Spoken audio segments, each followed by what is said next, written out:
conference of the year, hanging out and hooking up, negotiating safer sex. I also want to tell you about some exciting programs offered by the LGBT Resource Center. Next month, our conference is Out in the Workplace, and we'll be talking about how to assess if a corporation is welcoming and affirming, how to put political or LGBT activism on your resume, or whether not to, and we hope you'll attend that. That's October 19th. And also, for January, we are having Change You, a social justice training series, and this is going to be by far our biggest program of the year. So whatever your passion is to change the world, sign up for Change You and learn some skills for actually being able to carry that out.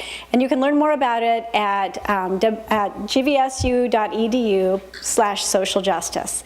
And as always, to follow our programs, please follow us on Facebook, Grand Valley State University LGBT Resource Center, and on Twitter, GVSU LGBT Resource Center.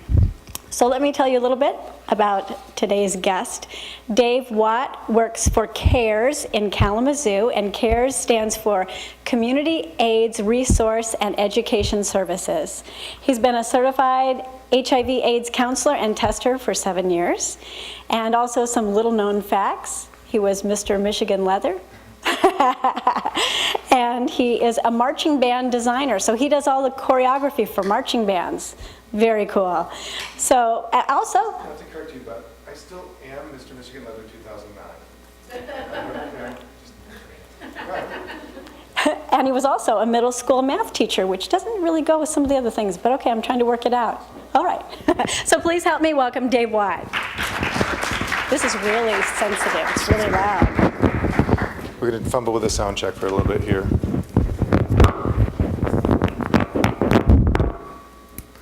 How's this? Does this sound good? Yeah. Cool. So I teach marching bands, so projecting my voice over a football field isn't a problem, but we need to do this, right, for this? Okay. All right, and everybody has a little pink sheet. I was a middle school math teacher, so I like handouts. We have a little graph to fill out. I saw somebody working on math. So we're going to have a little bit of math today, too. And there's also blank cards. Yes? Cool. All right, so what we'd like to get out of today, this is a little too live, isn't it? It's a little squeaky. Gosh, I don't like that.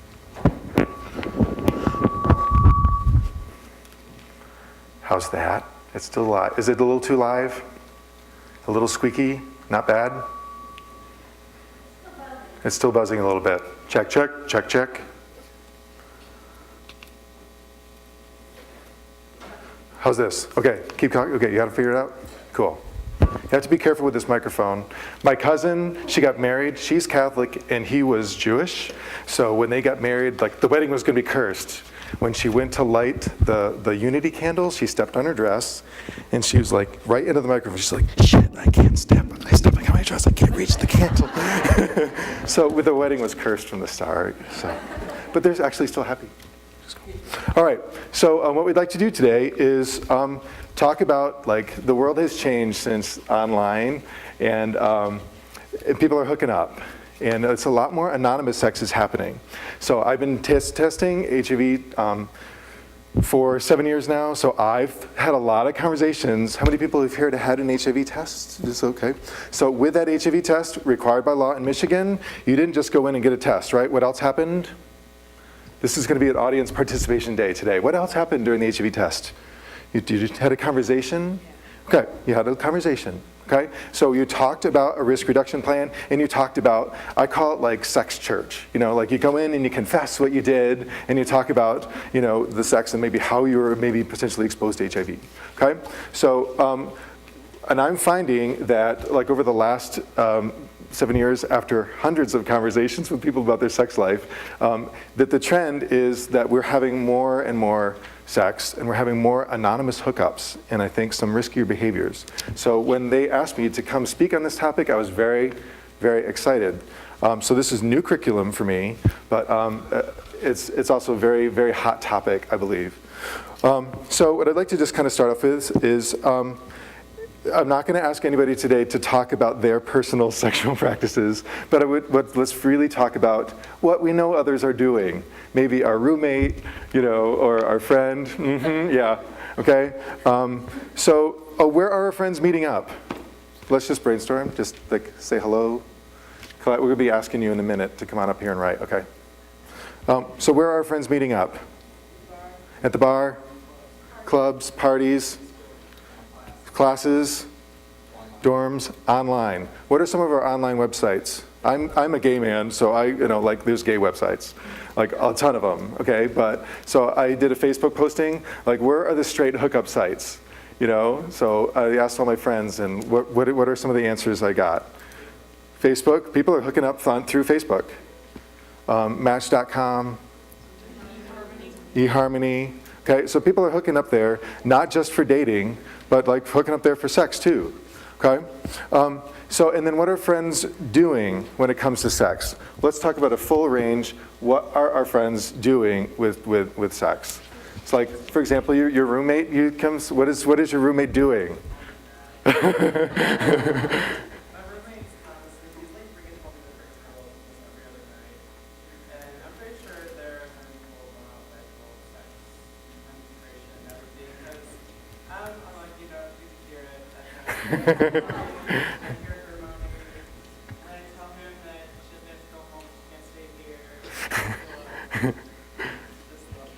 All right.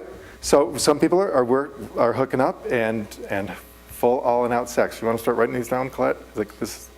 Oh, you're going to volunteer? Way to delegate. Way to delegate. All right.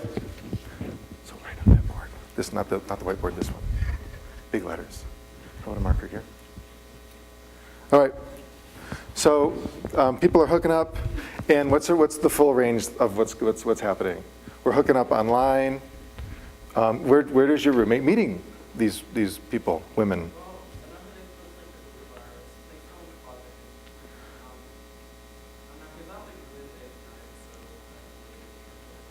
Okay.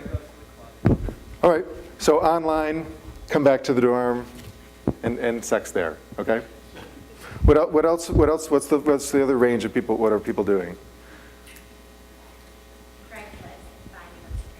Finding Craigslist. I've searched on Craigslist. So like Craigslist and finding hookups from there. Craigslist gets pretty specific, doesn't they? What people are looking for. Okay.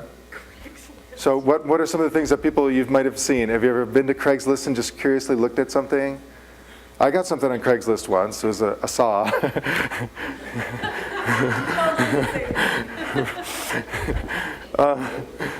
But it's a really nice table saw. So people are looking for, what are some of the things people are looking for on Craigslist? Sex slaves. So, yep. So, some specific role play, some specific scene that they have in mind. Are they allowed to do this? Are they allowed to do this on Craigslist? Like, I didn't know that they could do this on Craigslist. Craigslist just, some pieces of that just got shut down. Right. So pieces. But the like men seeking women, women seeking women, men seeking men is still there. Right. All right, so some sex role play. We're talking like sex. There's a lot of requests for oral sex. So a lot of that happens online. And I'm finding the research that I've done online is looking for that. There's a lot of men out there that want to give someone else a blowjob. There's way more people that want to give the blowjob than get the blowjob, which I find interesting. And I would also like to talk about, so there's a lot, what else is the range? Is everybody having sex? No. Some people, what else? What are some of the other choices that people are making? Abstinence? You can abbreviate, APST. And other choices people might make? I mean, some people are like in committed relationships. Some people are in monogamous relationships. Some people just really limit how much sex they do with their partner. All right. Thank you for taking notes. We can just leave that up there for now. So what I'd like to do is talk a little bit about like what does, we hear a lot about safe sex and like how much of this is safe, and then what do we call what is safe sex? Like if you hear safe sex, that word that's thrown out a lot. Like, so what does safe sex mean to you? That doesn't not what you practice, but when you hear someone say safe sex, oh, I'm in safe sex, what does it mean? Protection from pregnancy and sexually transmitted diseases. Cool. So you're protecting yourself. How else? Getting tested. Okay. If you know what your status is and you keep up on that status. A birth control. Yep. Other ways of safe sex? Consent. You're seeking consent.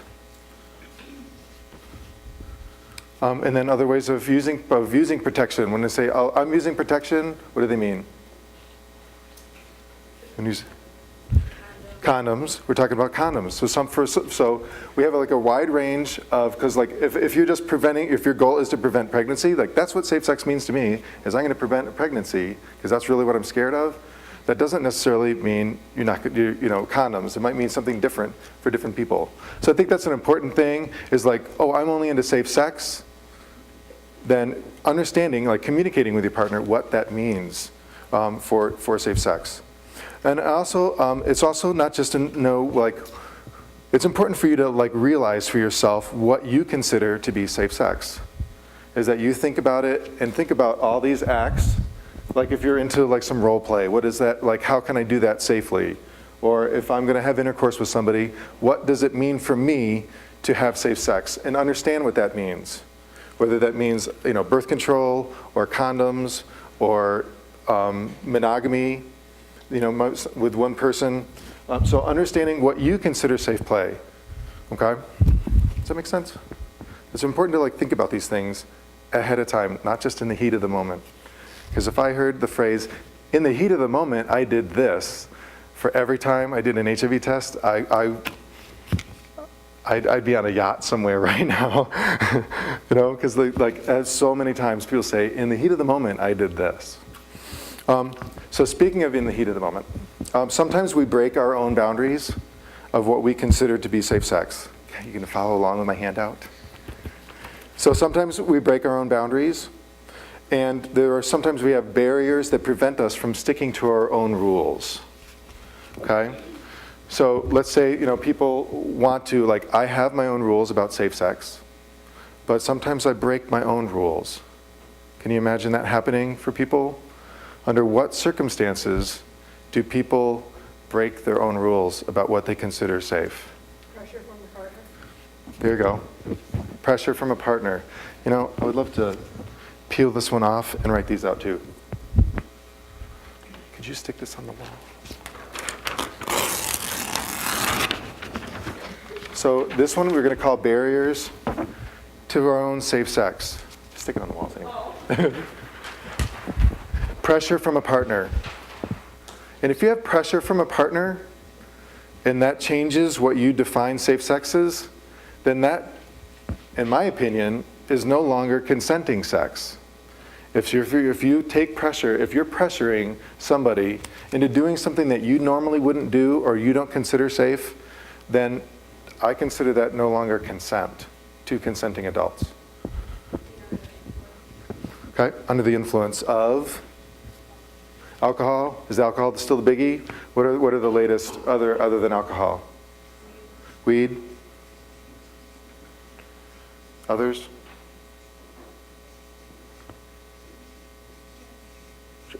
Some other drugs? Can we get specific on other drugs? Like what's the latest drugs on campus now?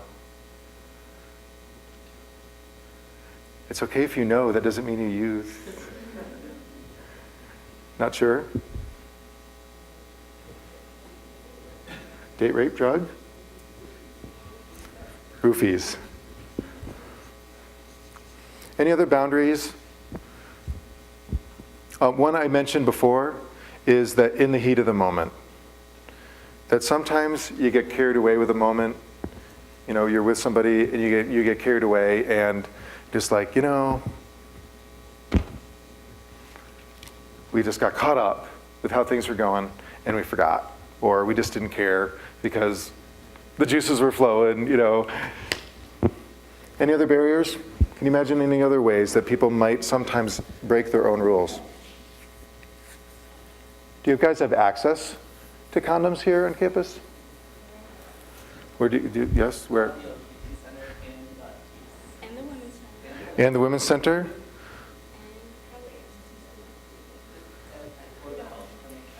Health clinic? How many people know where to get a free condom on campus? So some? So let's list them out. The Women's Center.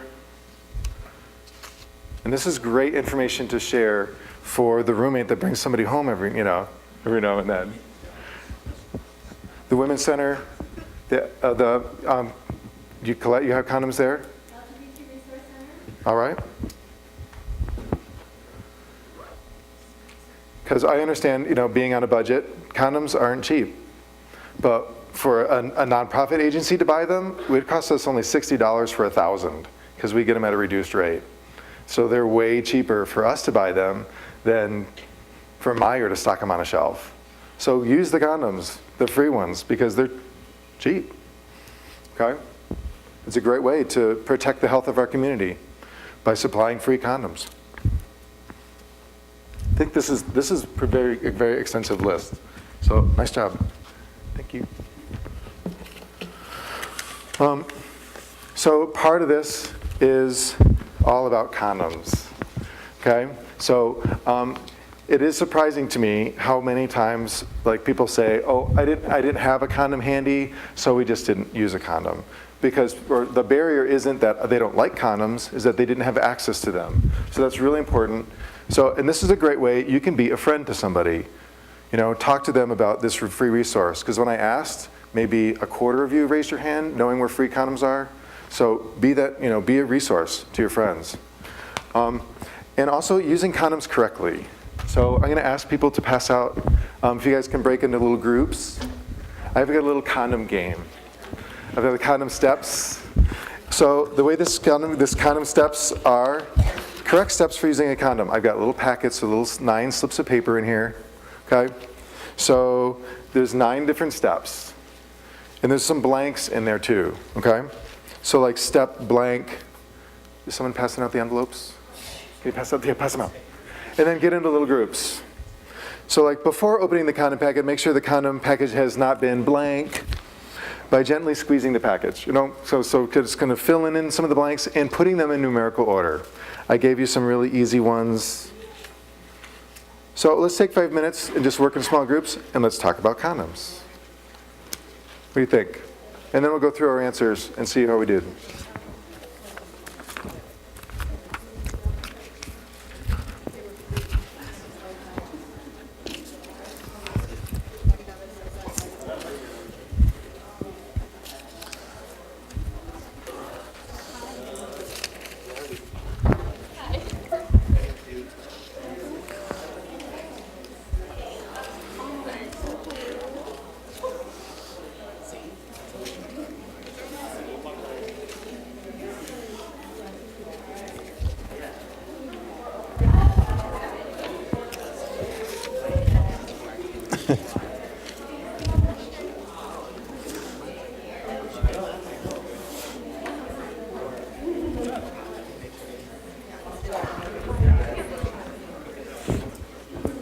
Open the envelope. Yes, you're now opening the envelope and you're looking at the yellow slips. Wait, why are you getting this?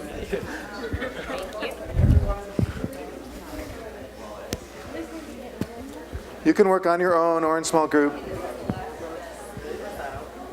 Or just, do you have another envelope?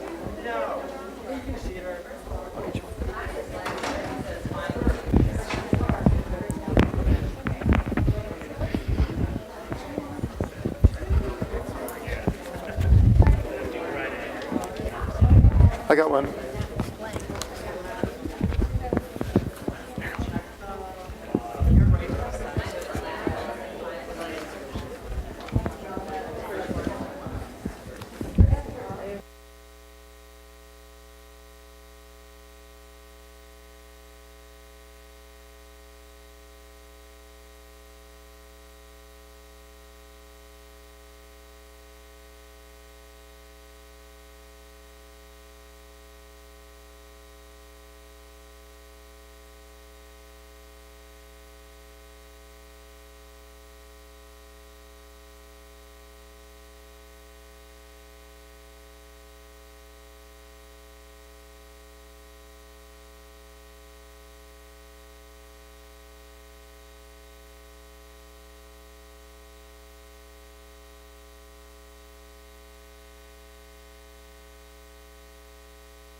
I like the different strategies people have. We're going to get ours in order first, then fill in the blanks.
Take another minute to finish up, and it's okay if you don't finish. You're not going to get graded on it. This is so frustrating.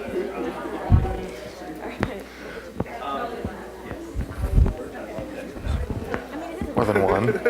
It's a big blank? Okay.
All right, by show of hands, how many people are finished?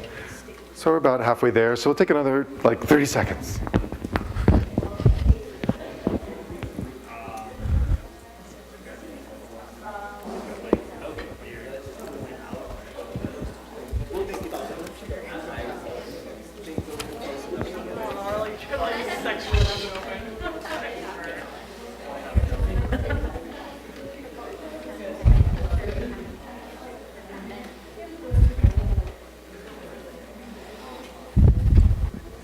All right, so finish up, and let's kind of go through these. Step one, first of all, don't store a condom in your wallet. Where else should you not store it? In your car. Why not in your car? It gets too hot, gets too cold. Don't store it in your freezer, you know. Right, I've heard all kinds of answers for that. Okay, next step, what step, your next step? When you're ready to have sex, that one? Cool. When you're ready to have sex, check the, they do expire sometimes. Before, especially if you don't have sex very often, you know, like this has been in my drawer for 4 years. I don't know if it's still good anymore. Colette, you're shaking your head like, oh no, yeah. All right, before opening the condom packet, make sure the condom package has not been, now why, this is tampered with, punctured, it can be tampered with. This has been a trick that I've known people to do. Like they poke a hole in it so that when they slide the penis, they'll slide it on their penis, it'll break. So, and then like they could, so they're having sex, you know, okay, they're having sex, you know, and you reach around and you feel like there's still a condom on, but really the head of their penis doesn't have a condom still on it because they pre-poked a hole in the condom, and it feels a lot better for the guys, you know, if the head of your penis doesn't have a condom on it. Sneaky, tricky, yeah, but something to watch out for. So make sure the condom has not been tampered with. All right, next step, what's the next step? Hold the tip. No, what's the next? Once the penis is erect, there we go. Once the penis is erect, open the condom package with your fingers. Don't use. Sometimes. What else? Don't use scissors. Don't use, be careful with rings. Also, some rings can cut condoms too. Squeeze the tip of your condom with your fingers to place the rolled condom on the head of the penis. Put lube. If you put a little bit of lube on the head of the penis, it helps prevent the penis from breaking. And it also, did I just say that? I did.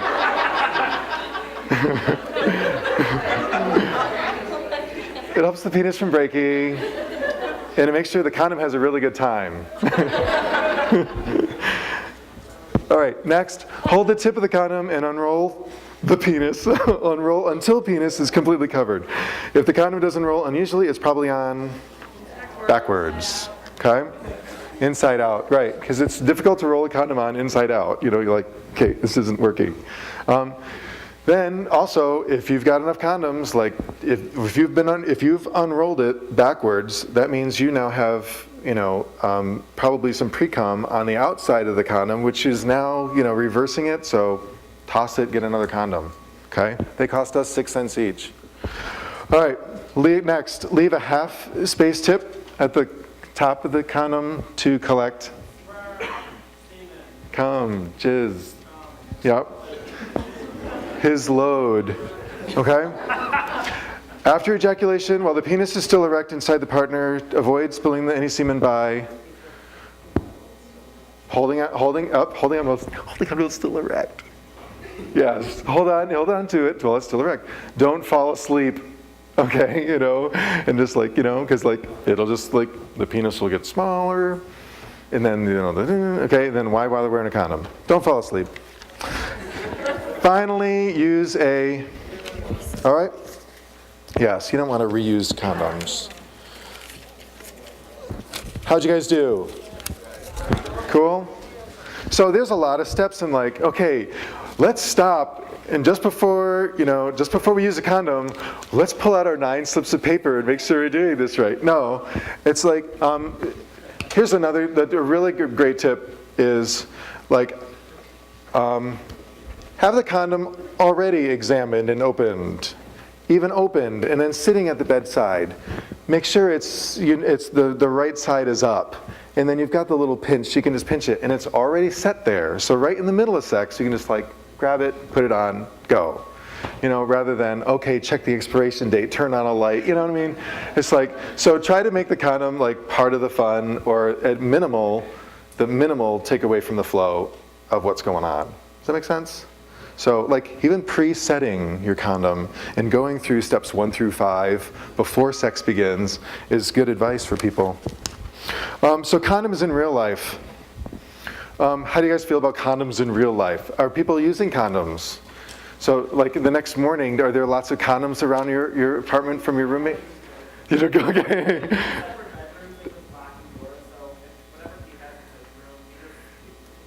Gotcha. Well, that's hey, that's good.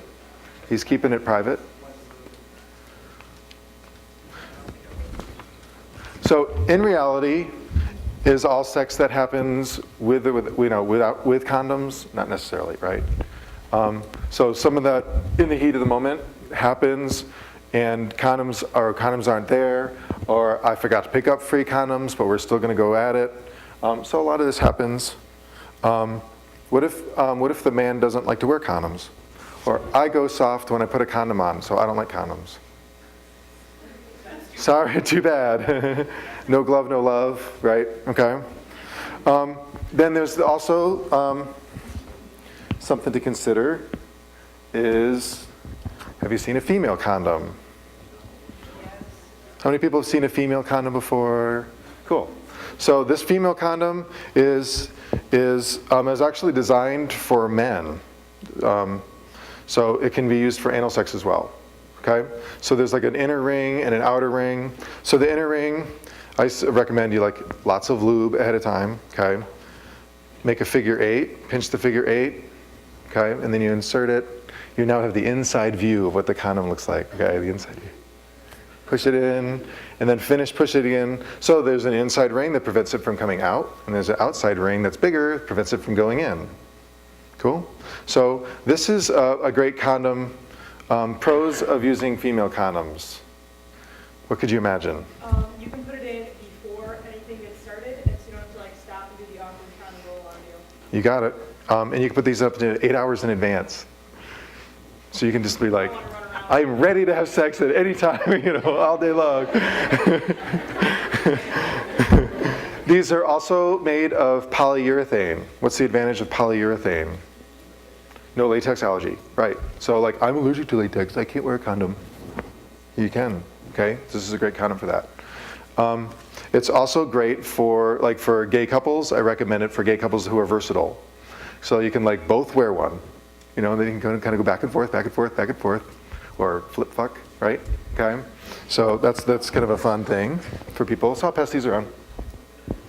These have not been used. These have been cleaned, just to let you know. I also recommend these. I do HIV testing in like homeless shelters. So I frequently, like there's a syringe exchange program downtown Grand Rapids called CleanWorks. So some prostitutes would frequent there, and we'd recommend female condoms for them. They can wear one condom all night long and protect themselves from multiple partners. So it's kind of it's not great for the other guys, but for her, it protects her. So the female condom has definitely some great uses. They're much more expensive though. You go to Meijer and they're like $5. Where are they at Meijer? 'Cause I tried to find some at Meijer, and it's I have heard that they were going to discontinue them and only make them available through AIDS service organizations. They might have already done that. It sounds like they've already done that. You can get them online. Colette, do you have any female condoms available? Because they're a lot more expensive. We don't, but we will look into that. Okay, they're like $1.25 each. True Access does carry them. But I do recommend them.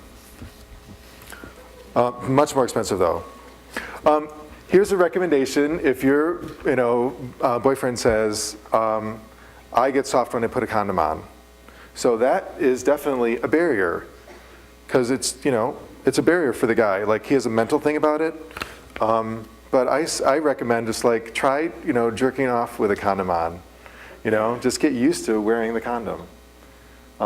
Because eventually, if you just say, okay, I'm only going to jerk off with a condom on, eventually you'll be able to do it. Also, this is a good one to write down. Okay, there's like room to write down if you're interested in writing down. But I always recommend this. If you're going to hook up with somebody, or you're talking to your friend and their friend is like going to hook up with somebody, okay? You want to get an honest reaction or an honest answer from somebody about how they feel about condoms. So I recommend to people, ask your partner, your potential play partner, how do you feel about condoms? Instead of saying, do you always wear condoms? Or do you always wear condoms every time? If you ask, how do you feel about condoms? Can you imagine what the other person might say? They don't know how you feel about condoms. So they might get a more honest response. And if that response is, I wear condoms every time, then I would be a little more confident that that person knows how to use a condom and will use a condom well. If the other person says, I hate condoms, I never use condoms, you can be like, thank you anyway, It's been nice knowing you. No, or go from negotiation from there. Like if you really like this person, negotiate like, okay, if we're gonna have unprotected sex, then this is what I need. This is what I consider safer play. Does that make sense? So asking open-ended questions solicits, in my opinion, a better response to negotiate safer sex. All right. And if someone chooses not to wear condoms in their relationship, they still can make safer choices. What are some safer choices that you can make if you choose not to wear condoms? Okay, monogamy, and continue to get tested. And we're going to talk a little bit more about that. Other ways? If you use a lot of lube, or you cut down on the frequency of sex, or don't ejaculate inside me, or continue to get tested for STDs. All these are tips for helping make sure, not helping reduce your risk, okay? Reduce the risk. All right. Minimizing the risk amid sexual play, okay? Are all STDs or STIs visible to the naked eye? No. Are some of them visible to the naked eye? What might you be able to see with your own eyes? Sores. You can see sores. It's possible to see sores. So if you're like, do a visual examination, of what you're about to go down on before you go down on it. It's okay we talk like that. I did say, I said I'll talk real. And okay, I'm getting a thumbs up from Carrie. Okay, thanks. Okay? Like, it is smart to do the visual inspection. Do it. Do the visual inspection, because that can reduce your risk. Next, we've talked about getting testing as a way to help prevent the spread of HIV and STIs. I want to introduce you to your chart. Here's that math chart we were talking about.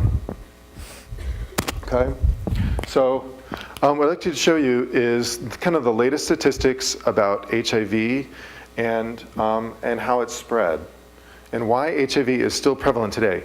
We've had drugs for HIV since 1995. We know how it's spread, we know how to treat it, yet HIV rates are still climbing in our youth and in people of age 55 and older. Colette won't let me use the word elderly. No, okay. Okay. So in our youth, all right, and in people of age 55 or older. I have to get used to that. What happens to HIV when it enters the bloodstream is HIV spikes, okay? If it enters your bloodstream, it spikes really high. There's a lot of copies of HIV in the bloodstream. As soon as it enters, within weeks, it spikes to a very high level, potentially even like 1 million copies of the virus per drop of blood. Then the body fights it off, and it kind of knocks it down to very low levels, actually. I lost my marker. Do you have that other marker? Here's one. So CD4 would be your immune system, okay? Now HIV lives on your immune system, right? We understand how HIV works? So it eats your immune system, and that's the cells that HIV likes to live on. So what happens to your immune system is what's going to happen to your immune system as HIV grows inside your body? What's going to happen to the levels of HIV? I mean, the levels, the CD4. The CD4 cells, the amount is going to go down. And it kind of goes down somewhat quickly, but you can't tell. Like, your body won't be able to know. You're not going to get sick just because your immune system's a little bit weaker. Okay? So over time, since HIV copies itself, let's say this is your CD4 cells are copying itself, okay? Makes copies, it makes copies, it makes copies. In fact, we can fill that in our blanks. We have some statistics there. The body produces just tens of thousands of CD4 cells per day. And HIV can copy up to hundreds of thousands of copies per day. So who's going to win out in the long run? HIV or the CD4? Who's going to win in the long run? HIV, okay? So over time, what's going to happen to your immune system? And this is unchecked HIV, okay? This is for someone who never gets an HIV test, who doesn't find out. Over time, the immune system is going to go down, and the amount of the virus is going to go up. So this is unchecked HIV, and what's the time period for this? Like, this is weeks, the matter of weeks. And this is when we have problems. This is when, what happens to our immune system? When you don't have an immune system left, what happens? You get sick. You get sick, and they can't find a way to figure out a cure. Okay? And this can happen like 5 to 10 years before this happens. And this is why HIV is still around, because people don't know they have the virus. And what's happening is they find out when they get sick, when they don't have an immune system left, or they don't have much of one left, and they have a ton of virus in the system. Okay? So all this while, so for 4 to 9 years, they're living with HIV and maybe don't know it. Can you tell by looking at somebody during that 4 to 9 year period whether they're living with HIV? No, you can't tell. Okay? So this spike is what's really, they're finding is at the root of today's HIV rates. Because if I got an HIV test this morning, okay, that day on our chart, it's actually not an HIV test. It's not testing for the virus. It's testing for the antibodies, which is, it takes a while for the antibodies to show up on the HIV test. So that morning, I could have a viral load through the roof, highly infectious, and test negative for HIV. And they're finding that this is at the root of today's HIV rates. That most of the new cases, over 90% of the new cases of HIV, don't come from somebody who knows they're HIV positive. It's coming from people who don't know that they're HIV positive and were recently infected themselves and are probably in this spike. How do you feel about that? Does that make sense? So it's not enough to say, hey, let's go get tested together, and then yay, we got our results back. We're both negative, yay. Now we can have unprotected sex. You also need to understand their sexual history before that test. Were they at risk recently, just before that test? Okay? It can take up to, there's what's called the window period. How long do you know does it take for it to show up on a test? 3 months? 3 months, 97% of the time it'll show up on that test. So it's not enough just to say, I'm gonna get tested regularly.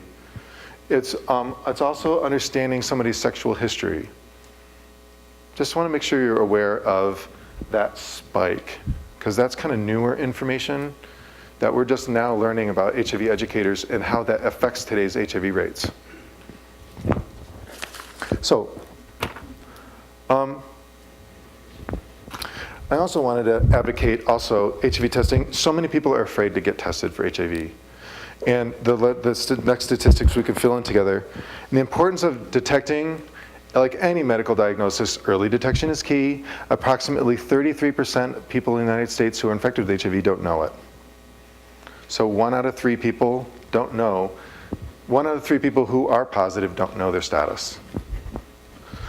So this is the graph of somebody. I was a case manager for 2 years. Let's say somebody found out they're HIV positive this date. That person goes on meds. Let's say the person goes on meds and adheres to their medications greatly. Then the viral load, the medications keeps knocking the viral load down to next to nothing, typically undetectable, like less than 50 copies per drop of blood compared to maybe 1 million copies per drop of blood. And then the immune system has a chance to build back up again. So this is where a lot of people today are living who are HIV positive, with a low undetectable viral load or a low viral load and a healthy immune system. Does it matter how low it is if you can still give it to somebody else? Absolutely. The amount of virus is a big difference to how likely you are to transmit it.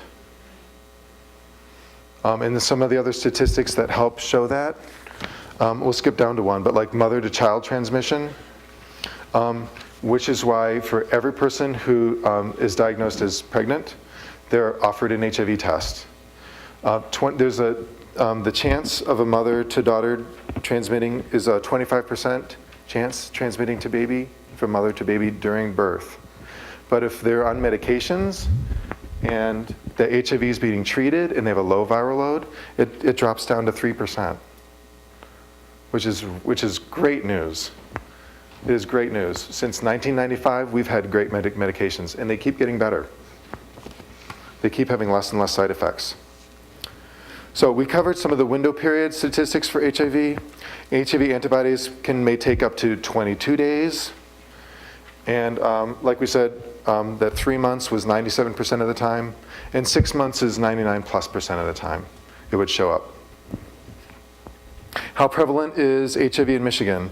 According to the CDC, there are 15,000 known cases of people living in Michigan with HIV. How does that number sound? Does that sound like a lot or a little? A lot? Not much? It's not too bad. But there's also a lot of unknown cases, right? That doesn't count the unknown. In the United States, there's over 1 million people in the United States living with HIV, and worldwide, it's about 40 million.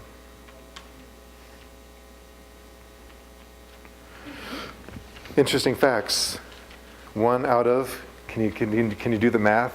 I repeated the statistics in here just to see if you're catching that. You got it. 1 out of 3 people living with HIV don't know their status. Is this a gay man's disease? No. 50% of people living with HIV are men who have sex with men. So in the United States, it's about half. That's where it is today. And worldwide, there are more women than men. As of a couple years ago, it changed to there's more women than men who are living with HIV. We have an interesting study. I tried doing some research on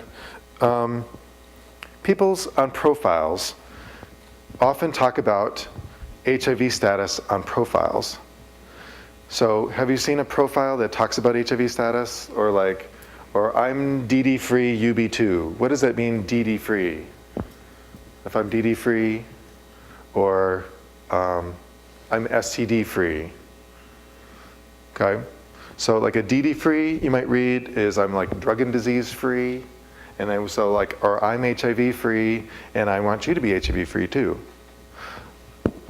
So here, I found a study that talked about people's, like, are people being honest online about disclosing their status? Who's out there, like, are people being honest about that? So I found this study in the Journal of Urban Health. It was only, I could only find a study that was MSM, men who have sex with men. And let's talk about what we think might be the percent. The percent of HIV positive gay men who said they're HIV negative on their online profiles. In other words, they know they're living with HIV, yet on profiles, they didn't, they lied and said they're HIV negative. Do you think that'd be a high percent or a low percent? A low percent? High percent?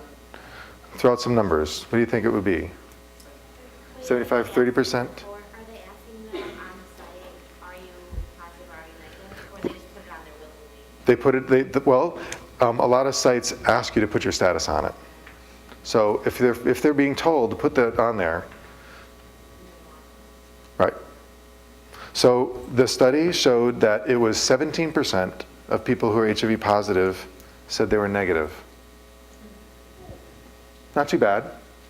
And why do you think those 17% didn't put HIV positive on their profile? Well, this was people who knew they were positive. People who knew they were positive put negative. Afraid of, yep, the number one human need is to be accepted. They're afraid of rejection. Or they got burned, they got burned, or nobody would go on a date with them. Or they're just afraid of disclosing their status on the public world. How about this next statistic? What percent of gay men, MSM, who had never been tested for HIV said they were HIV negative? It was like 86%. 86% of the people who said they were negative had actually never had a test. So I always caution people like, when somebody says, yeah, I don't have any STDs, I don't have HIV, what does that mean to you when you say that? Given the window period for HIV, I believe there's only really 2 HIV statuses. Because of this window period, if you're at all sexually active, there are 2 statuses. You're either HIV positive or you don't know. I mean, there's a slight chance. If I tested negative, but I hooked up with somebody, 5 months ago, and then there was maybe a slight risk of contracting HIV, it's possible I could be HIV positive and not know it, even though I tested. Does that make sense? So regular testing is part of prevention, but it's not all of prevention. Where can we get an HIV test here on campus? Can we get an HIV test on campus? Does anyone know? Maybe at the health center? Do what? It's not free. I feel like screening, like some days that people, like when it's much of a day out, like free testing, I think one of the days or something. Cool. I feel like I've seen that. All right, that's something to keep in mind. Because if we know of some of our friends who are sexually active, it's really helpful to them for you to watch out for them and care for them and to say, hey, I'm your friend. There's an HIV test that you can be offered. Have you considered doing that? And if you're too scared to do it, I'll go with you and I'll do it. I'll do it with you. How do you feel about that? Okay? It's really important, as so many people are afraid to test for HIV. That's the scary part. Next, I'd like to help. I have two volunteers, Latrice and Jamie. Wanna come up? Latrice, if you could stand over here, and Jamie over here. I have for two volunteers today for this, and I'm going to call this the spectrum of caring. Okay, so imagine this is the risk continuum for people, risk for HIV. And we're going to say, Latrice, fictional character, Latrice is at least risk for HIV of anybody on the planet. So what's Latrice's life like? No sex ever, right? Never had, never will. Okay? Anything else you can think of? Go ahead, doesn't. Oh, right. So she comes from, right, her parents had never been potentially exposed to HIV, because it's possible she was born, right, so that's something else to consider. She might have been born with HIV, right? So that's something else to consider, is that her parents, like she was not born with HIV.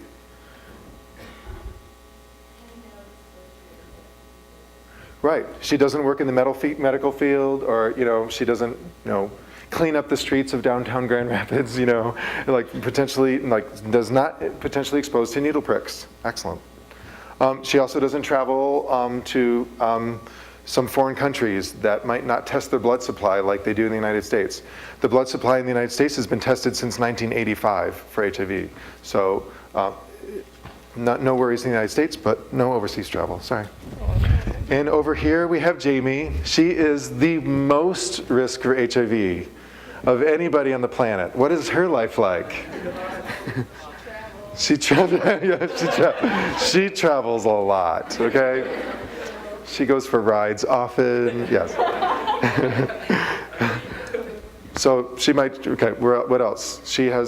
Someone else said she works, so she's a prostitute? She'll not, and she doesn't just inject needles, like she'll share everybody's needles. She collects them. She has a hobby of collecting people's needles and using them all. Okay, so maybe she's homeless, right? And then she needs to, right? So this woman's the greatest risk of HIV. So what I'm here to talk about is, like, can you understand that we all, since she's the most, the least risk for HIV, and she's the most, we all fall somewhere in the middle. Not if you agree. We all fall somewhere in the middle. Okay? Some of us might be like right here. Some may be right here. Somebody's roommate be over here. Okay? But I wanted to understand is she at any risk for HIV? Potentially. Okay, how might fictional Latrice be potentially exposed to HIV? Through Taking a risk. Through taking a risk? That would just move you down the scale if you took a risk. Okay? But if there was a forced sex encounter, okay? Is she at risk of being raped? Yes. Okay? Is she at risk? There was a dentist in Grand Rapids. Do you remember hearing about this dentist who did not dispose and clean needles properly? There was a dentist who did not do that, who had unsafe needle practices. And that made a huge news, and all patients had to get tested for HIV. He actually was carrying needles in his pocket. And he would just go where the discussion. Like, what are you thinking, So, potential, right? And then, oh, yes? A tattoo parlor, okay? So, but that would probably still move her down.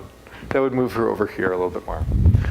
Unless I've met people, women like this, okay? Like women just like you, okay? Now, why do you think her life is like that? What she might need to be a prostitute because, and I spoke at a women's recovery center. She's like, and people were like, because you need money to you need to get money to feed your kids. Because I've done that because I needed a place to sleep that night. I've needed that to be able to feed myself, Or another woman said, I didn't use condoms as a prostitute because I could earn more money that way. Which is wow, people would pay extra to not wear, So can we have compassion for this person? Okay, that this person maybe has has to make some tough choices. But what I find is that so many of us draw an imaginary line, maybe right here. Okay, and these people I'm going to care about, and these people I don't care about. Can you imagine that? That we might draw a line? Or maybe we draw a line here. These people, if they contract HIV, I'll feel sorry for them. But if these people contract HIV, how might we feel? Like maybe they deserve it. And what I ask is that we try to remove that barrier and that we try to accept everyone for what choices that they have made and learn to love everyone no matter where they fall on the spectrum. Now you might have a roommate that falls differently on the spectrum, okay? But if we're going to talk to your roommate with, some concern, we would like to talk to that roommate about having zero judgment when it comes to their lifestyle to encourage them to get that HIV test, okay?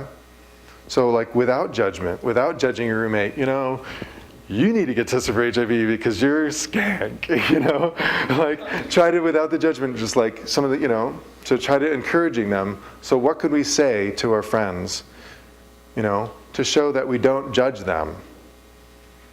How do you feel about the spectrum? Make sense? And we can apply this to more than just HIV. We can apply this to other STIs. We can apply this to breast cancer. There's so much stigma that's associated with breast cancer. My sister is a breast cancer survivor, and we compared HIV, stigma of HIV testing and the stigma of breast cancer testing. There's so much stigma around getting tested, but we have to understand how much the importance of early detection is. So thank you, volunteers. Let's give it up for volunteers. Yeah? Why is there stigma if you get tested for breast cancer? Why is there stigma for breast cancer? For my sister? So, scared of the answer. Maybe they're scared of the answer.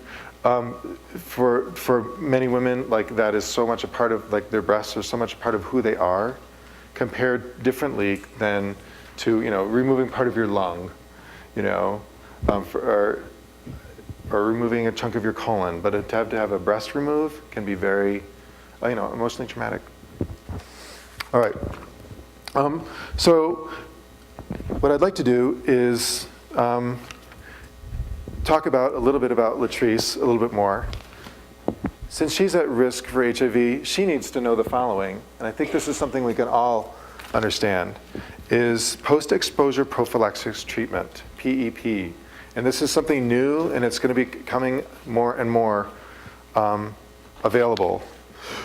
But post-exposure prophylaxis, if Latrice is exposed, for example, Latrice is exposed to HIV through rape, if you go on HIV medications within days, within 24, 48, maybe even 72 hours, it can greatly reduce the risk of contracting HIV. And I'm going to say that again, because this is really important information, because we need to be knowledgeable about this. Where'd my markers go? If people go on, if we know, like, if Latrice got raped, sorry, Latrice, she got raped. It's okay. Oh, it's okay? Brave.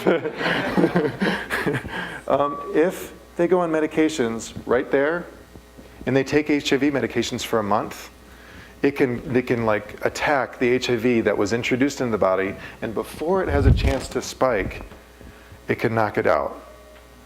And that can greatly reduce the chance of contracting HIV. It can't harm someone to take like the medication when they don't have it? There are maybe some side effects to the medication, but what's weigh the side effects compared to contracting HIV? I was wondering if like everybody just got on it from birth, but Right, it'd be expensive. And also, if you don't adhere to the medications every day, then your body can become resistant to the medications.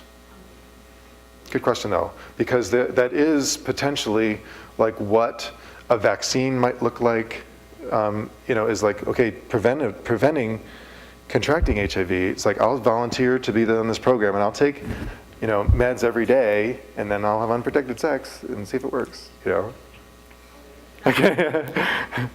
Question? Also, that prophylactic AIDS medication is also valid for male. Yes, thank you for saying that. This happened, like I got a phone call 2 weeks ago that a friend of mine had a friend that was raped, okay? And, not okay. So he was immediately like found where he could get those meds available. And those are available through emergency rooms. And I have called emergency rooms throughout the Kalamazoo area. I have not made phone calls for around here, but I would imagine in the bigger city like Grand Rapids, it would be available. But you have to know that, you can get, because I think a male rape victim to sterilize the baby, he's not offered those drugs. You have to ask for that. Yep. Yes. In fact, I've worked through the YWCA here in Grand Rapids, and they're great.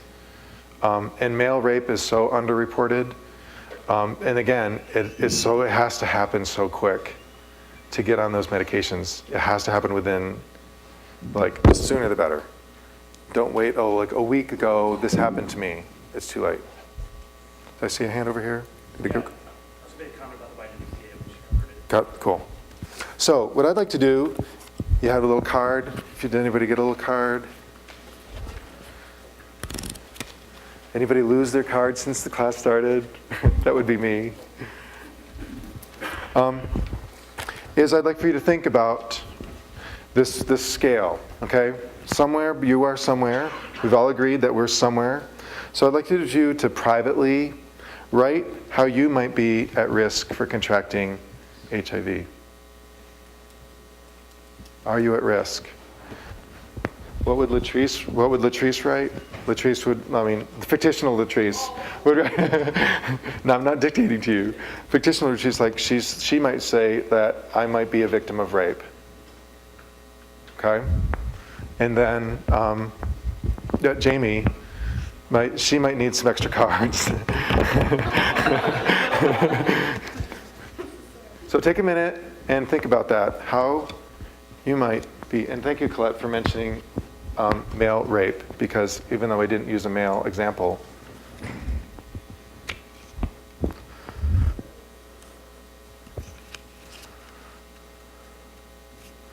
So just take a minute, think about it, and you can maybe think about stuff that we've talked about before, some of the barriers. Is it possible that you might get caught up in the heat of the moment? Is it possible that, I'm under the influence of alcohol sometimes? I need to watch out for that. Is a partner, is it possible that, you know what, I might submit to peer pressure?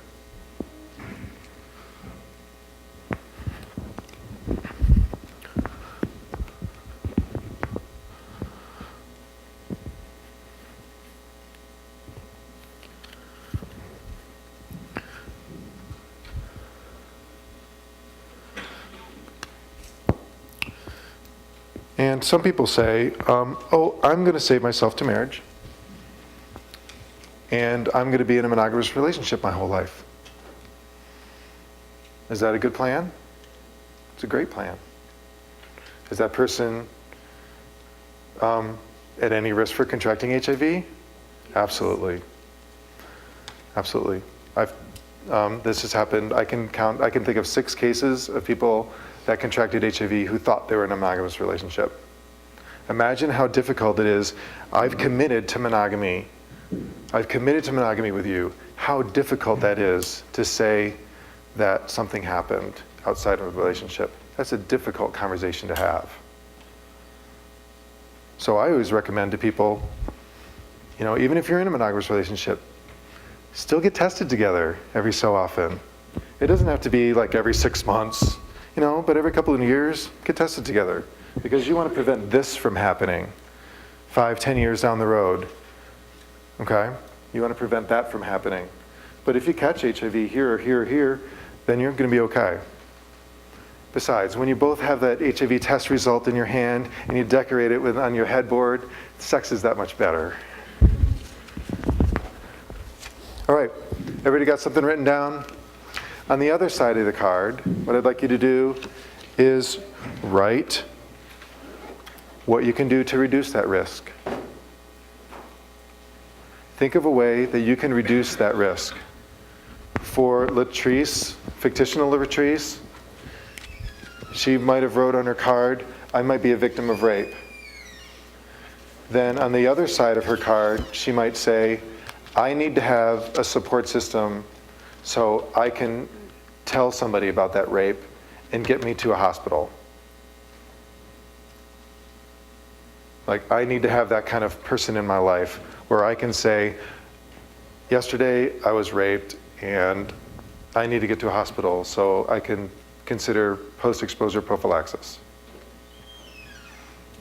Okay? Jamie, on the other hand, you know, might say, instead of 10 tricks per night, I'm only going to do 9. And that would be a great way for her to reduce her risk.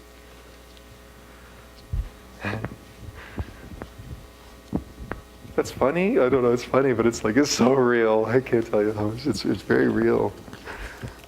But it is, I don't know, it's funny.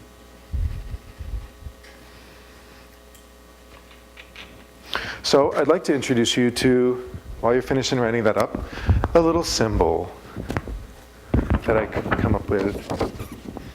Have you seen this symbol before? It's all about, I'm wearing a button, Colette's wearing a button. It's the symbol I came up with called Mr. Friendly. And it's got a positive sign and a negative sign on a smiling face. Isn't he cute? It's about as cute of a symbol as you can come up with about HIV awareness. You know? So I call him the new face of HIV awareness. Because HIV is a totally different beast than it was 10 years ago. To me, HIV today is all about the stigma of HIV. Why are people not getting tested? They're afraid of that result, the stigma of being HIV positive. Why are people having trouble talking about HIV? The stigma of just talking about HIV is a turnoff, okay? So the idea behind the symbol, by wearing the symbol, it's just, let's bring it up the topic, okay? That you're open to talking about HIV without any judgment. I'm an adult and I can talk about HIV and just like, hey, it's going to be part of my vocabulary. I'm going to talk to my friends and family who might be at risk for HIV and encourage them to get tested. And if I say to you, you know, whether your result is positive or negative, it'll be okay, I'll still love you. Please get the test. Please come with me to get a test. I'm going to get tested, come with me to get tested. Okay? How do you feel about this symbol?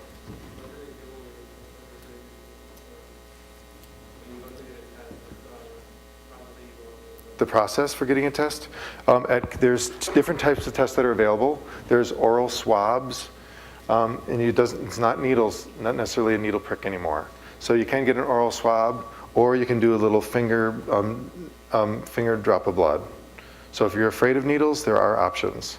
And you can get, the Kent County Health Department offers a rapid test where you can find out your result in 20 minutes. The test that we offer, since we were on the road a lot, we do the oral swab, and you can find out your result in a week.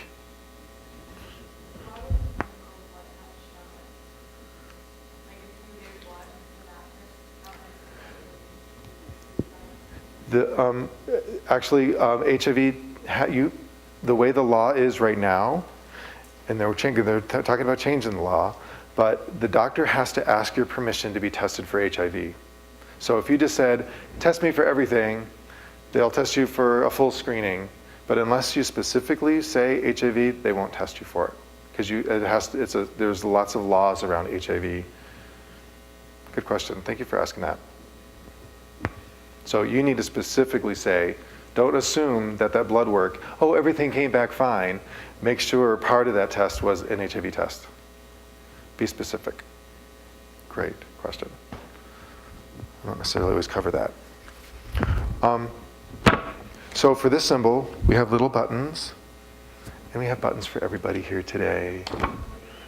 So, and we have extra buttons. So I'd like for you to share some of the buttons with it.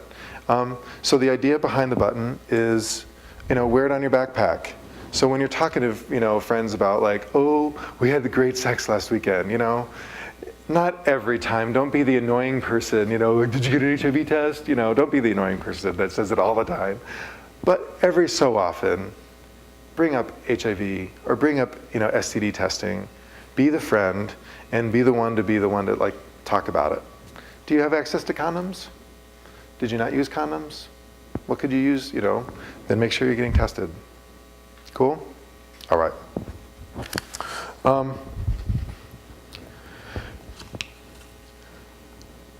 So because of that stigma of HIV, since we're all at risk, we talked about that already. How could you react? Think about how you would react if your best friend told you that they were living with HIV, that they were HIV positive. And I'm not going to ask you to like say what you could say, but just think about that barrier. Can we remove that barrier? And to be able to try to talk to somebody about HIV without judgment.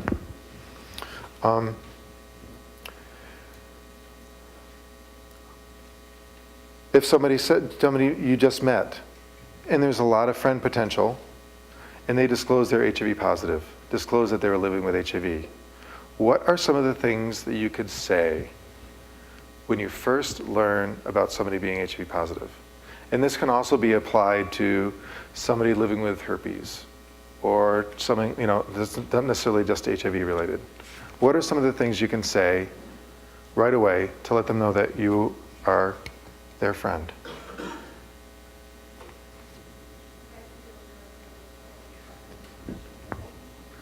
That person just disclosed something very private and very personal. And yes, they're trusting you with that information. There you go. Offer your assistance. That's a great way of showing support. 2 great answers. Make sure that they know that you're not judging them and that what they share with you is private. Yep, you can show them that respect, that you're going to keep that information private. That, thank you for telling me that. I won't tell anybody without your permission. Those are great, excellent. Thank you. So those are ways of zero judgment. The first things that might go through our mind might not be those things. The first thing that often goes through people's minds, let's just talk about, is how'd you get it? What'd you do to get it? So those are the things you don't want to say. So if everybody here leaves and we're all wearing a Mr. Friendly button, okay? How can this change? That my goal is for Mr. Friendly to change how we perceive HIV. So can you imagine, like if everybody had a Mr. Friendly button, how would life be different? What are some of the statistics that might change?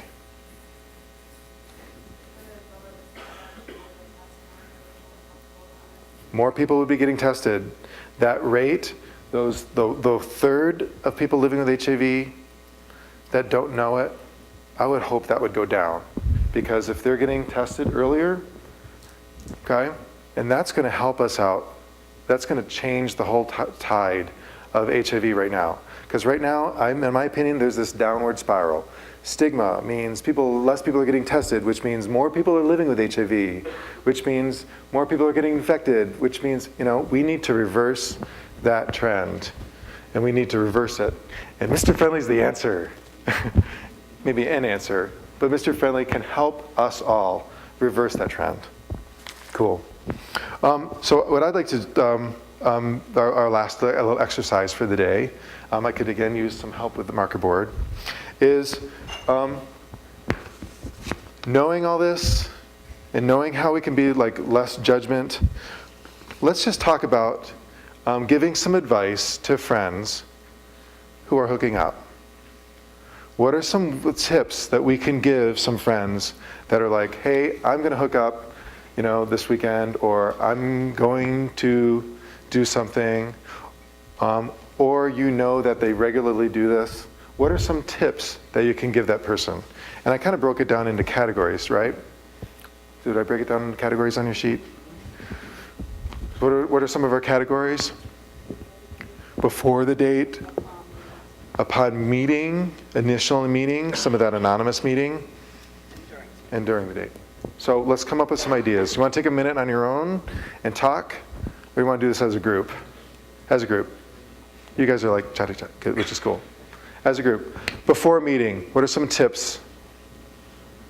What are some of the things you could talk about before? I think you need to set for yourself the boundaries that you want to keep between that person. Like, have it already in mind, not be like, oh, whatever happens. Right. Know what you consider, yes, know your own boundaries. Know your own boundaries. And that takes, I need to be an adult and know what I consider safe sex. Practice the safe sex that you know. Yep.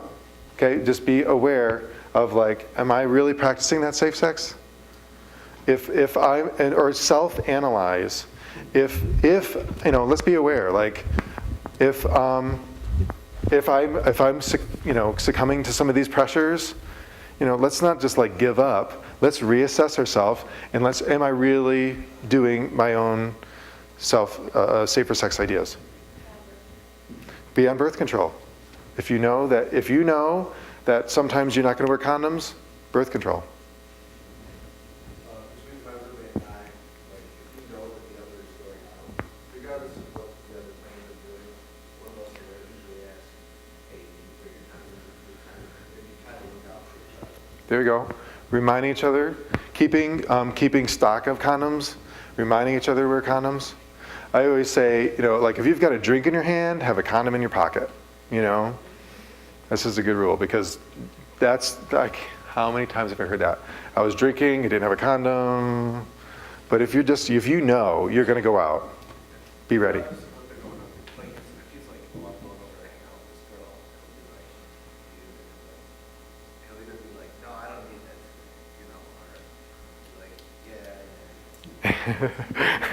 Sounds like you're a great friend, which is cool. That's good. Those are excellent. Before.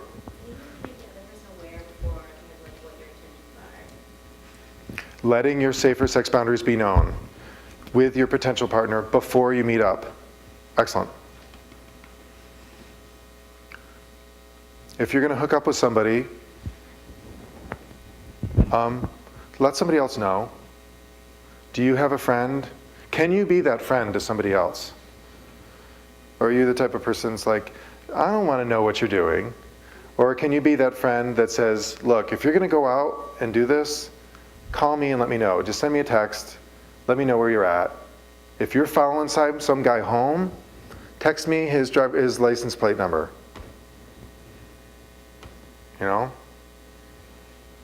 Just be that kind of friend. Be that kind of friend. Cool. Other ideas? These are great.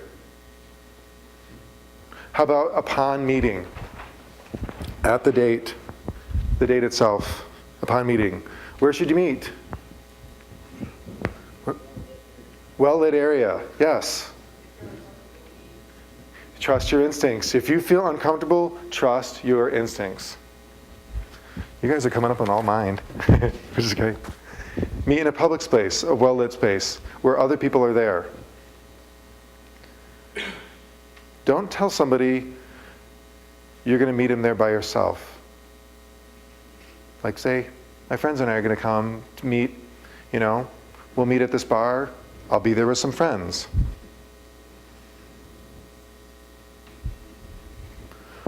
Let them know, like I've got to report back to my friend. I'm going to come to your place and I'm going to report back to my friend. Just to let them know that I'm okay.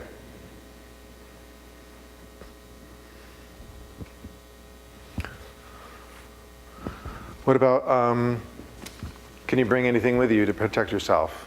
What are some ideas you can bring with you? Pepper spray? Brass knuckles? Just said that. There's pros and cons to bringing pepper spray. There's pros that can help protect yourself. What's the con of that? You can spray yourself. You hold it wrong. You can spray yourself. That could also be used as a weapon against you. So just making sure you know how to use it and use it well.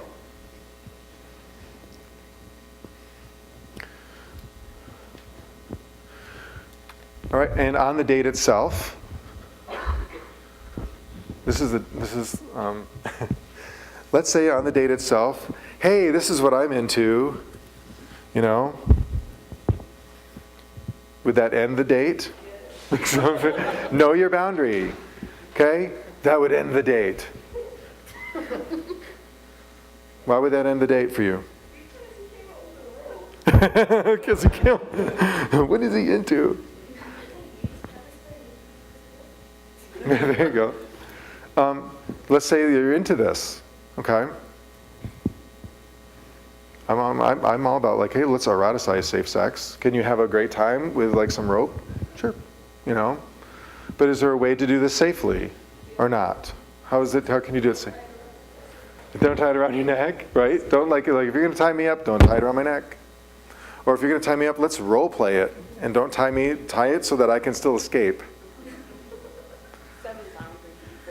Setting the boundaries, yes. I mean, you have some boundaries set. Because a friend of mine, the friend that I was talking about, that his friend was raped 2 weeks ago, he was tied up. He was tied up, and he was somebody that he had just met, and the guy, they had negotiated, we're going to use condoms, but the guy, in the middle of the scene, he was tied up, and the guy decided not to use a condom. So he thought he had negotiated everything ahead of time, but since he chose to get into some kink, like if you're going to get into something, not necessarily this. Can we think past just rope, okay? Like no rope. Okay, I'm not saying never rope, or just like in general, if you're going to get into a situation, where trust is really a factor, you really need to trust that person, not just be clear about what you consider safe.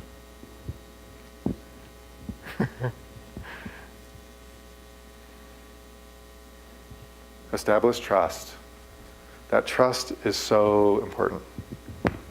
And is it enough for them to say, oh, I tested HIV negative this morning. What's the follow-up question to that? Is that enough? No. For one, I'd want to see the test result. And the past, thank you. And it's the past sexual history that is also just as important as that morning's test result. So that whole situation of trust. Oh, and then the other thing that's great about rope, like if you're really into rope, say, I'm into rope, but I'm going to do the tying. Like you tie them up instead of get tied up. Then you're at least in control. Yes?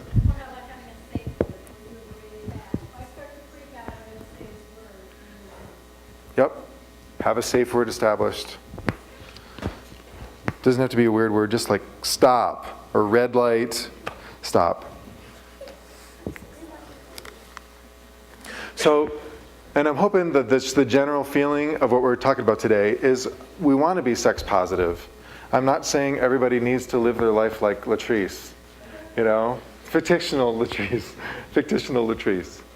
Yes? Also on a date, know your surroundings, like, you know, and like, I don't want to say like be paranoid, but always have like that what if in your head. Have an out, yes. Have that what if in your head. And you can be smart about that. Have an out, have a what if. How about at a party when you have a drink in your hand? Stays in your hand? Thumb over the beer, thumb over the bottle. Anybody know of anybody that's had a drink, like tampered with? You do now. I had a drink tampered with once. Happened a long time ago. We won't say the year. But I was at a party and I was just drinking beer out of cups. Didn't have too much to drink, and I blacked out. I woke up the next morning. I was driving. You know how you like wake up. I woke up and I was driving my car on a road I had never seen before, and I freaked out. I'm like driving down. I pulled over. I'm like, where am I? And so I had like got to the nearest gas station. I was like an hour away from my home. I was far away. I had a job interview that day.